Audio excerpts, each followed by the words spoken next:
Hollywood est en deuil. Ce lundi 12 juin, l'acteur Treat Williams nous a quittés après avoir été percuté par une voiture alors qu'il roulait à moto. Son agent et ami, Barry McPherson, a confirmé la terrible nouvelle auprès de People, peu après le drame. Le comédien de 71 ans était connu pour ses rôles dans la série culte des années 2000 Everwood et le film musical Air, sorti en 1979. Je suis dévasté. C'était le type le plus gentil qui soit. Il était si talentueux. Les cinéastes l'adoraient, s'est ému son représentant. Il était très fier de sa performance cette année. Il a été très heureux du travail que je lui ai donné. Il a eu une carrière équilibrée, a-t-il poursuivi.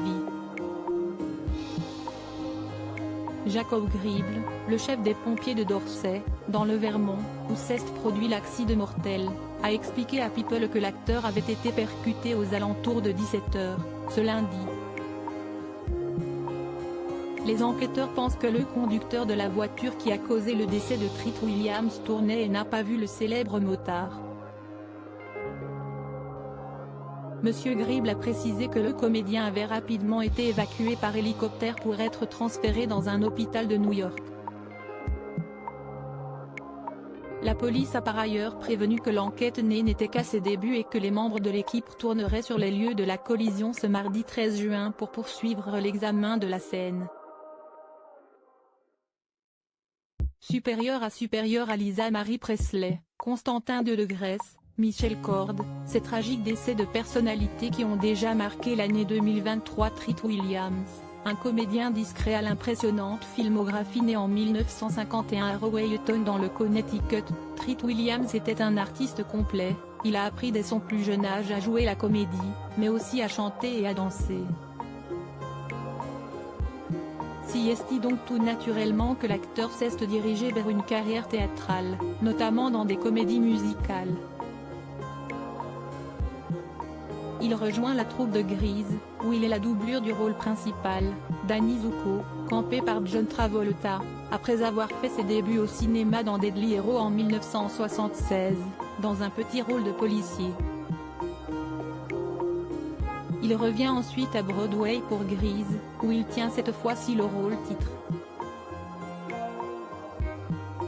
L'expérience dramatique acquise sur les planches l'amène à participer au casting du film musical Air de Miloš Forman, en 1979.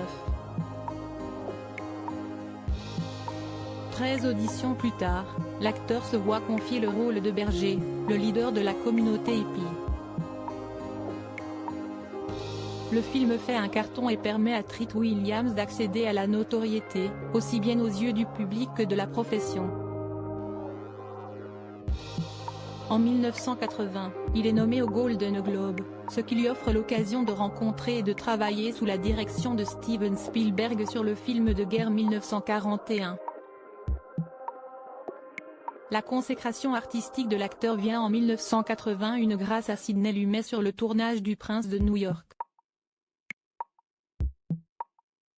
Un acteur de télévision aimé des grands cinéastes, l'acteur se tourne relativement tôt vers la télévision, préférant enchaîner les simples participations au cinéma, comme dans Il était une fois en Amérique de Sergio Leone en 1984, Dernières heures à des 9 h avec Andy Garcia en 1995, ou encore Le fantôme du Bengale avec Billy Zane en 1996.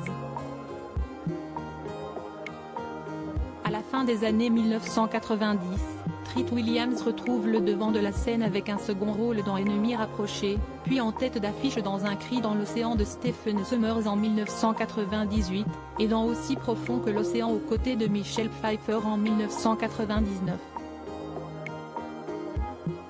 Ce retour lui ouvre les portes du casting du film de Woody Allen, Hollywood Ending, en 2002. Après la comédie Miss FBI, Divinement armé, 2005, avec Sandra Bullock et Regina King, l'acteur enchaîne les séries télévisées.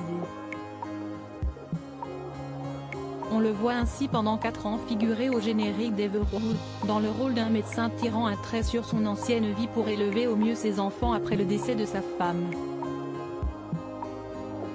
Il apparaît ensuite en 2006 dans quelques épisodes de Brothers et Sisters, où il retrouve l'une de ses partenaires d'Everwood, Emily Van Camp. Il joue à nouveau un médecin dans la série Heartland, 2007, mais n'y apparaît plus après la 2e saison.